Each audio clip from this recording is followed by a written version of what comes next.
No, so probably one last 10-second question, or is that it? No, one very good question. Gentleman in blue. I noticed games in the old... Person. I noticed games 10 years ago had, in terms of stories, they were a lot more varied and stranger than today. Today seems to be more about wars and other stuff. You need to go on Steam more. Yeah, it's about money. As we said earlier, the idea that basically doing a game circa 2000, there was a wonderful little bit where the amount of money it could cost to make a game could be recouped by one of the smaller audiences. And the fact that that allowed you to do that, then you've got a game like Giants, you've got a game like Sacrifice. Sacrifice is basically... Silent Hill? Yes, exactly. Sacrifice is basically Hieronymus Bosch as an RTS, but first person. You know, and that's not a game that you're going to get a major development budget on. However, you've got to look to the indie scene. You know, you look to the underground, and there is... In the free games, there's infinitely more, there's so much more different... If you're only looking at major console and PC games, then yes, you're absolutely right. Yes. You know, the games that are the big productions, AAA games, yes, there are far less variety now than there was 10 years ago. But, yeah, look on Steam, look on Facebook, look on iPad games. There is a huge, huge blossoming variety of games in those scenes. And you will find just so many more types of games. There aren't more, and aren't all about shooting dudes. And are frankly much more interesting. It's always telling that when a critic wanks himself into a frenzy over like Dishonored or Bioshock, at least part of that is because here is an interesting place to be. Yeah. This is not just Mr. Shakehead gun shooting guy. Well, already speaking as a speaking as a Shakehead guy. We were both modelled by Unreal 4. That is true. All the Space Marines are actually modelled on you. Yeah. It's just physique. It's like the Gears of War. All our days belong to Cliffy B. Gears of War 8 will be basically slightly, fat guys, basically. Slightly overweight, middle-aged English dudes. Chasing down your personal demons. See, that's what Killer Freaks from Space was going to be, when they changed it. Right, that's it. The past, is it? Yeah. Should we call it? Oh, person right at the back. And then we'll stop, honestly, then you can go to the front.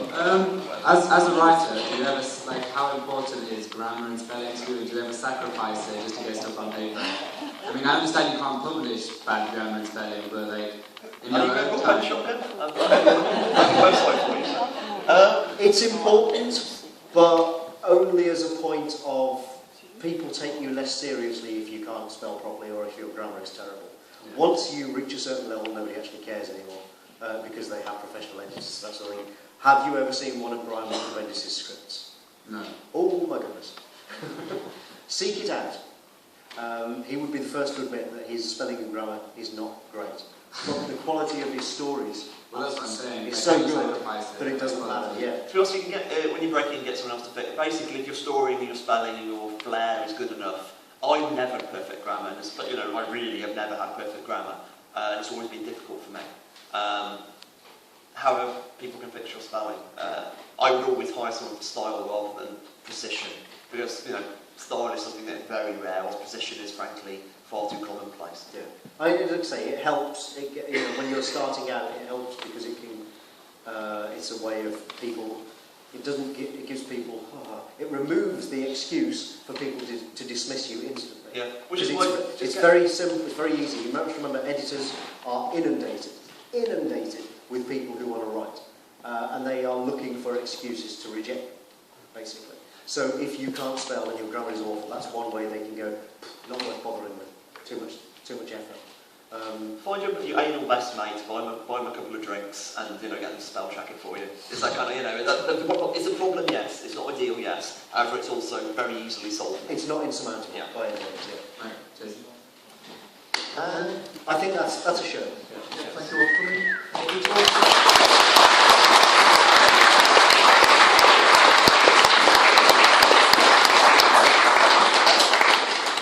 Sum up by telling everyone about the other events you're Sure. Well, we're about to go and record a podcast.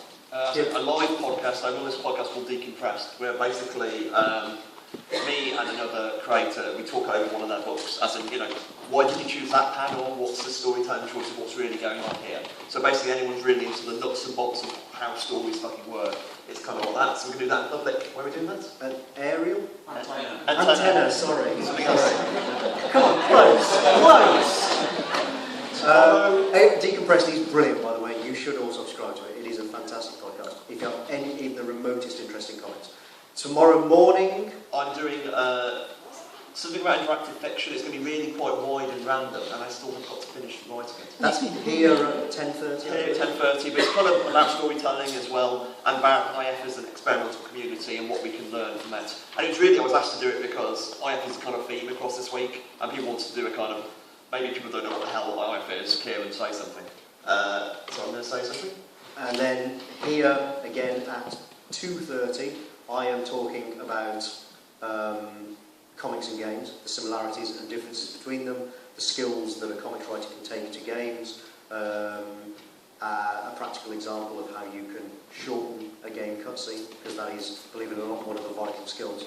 And also why games should stop looking to movies for inspiration, because it's a really bad idea.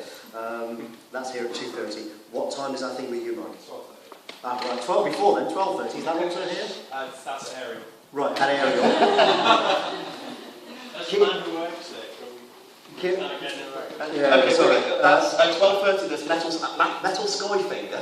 Yeah. We're going to 12:30 at Ariel. Kieron and I will be talking to Mike about game narrative and giving him feedback on his indie game. Thomas was alone, and he'll be a proxy for asking us the sort of questions that an audience wants to ask, specifically about writing for games. something else. Am I doing something else? Oh, aren't we both on a panel then with Ed Stern after? No, Ed Stern's thing.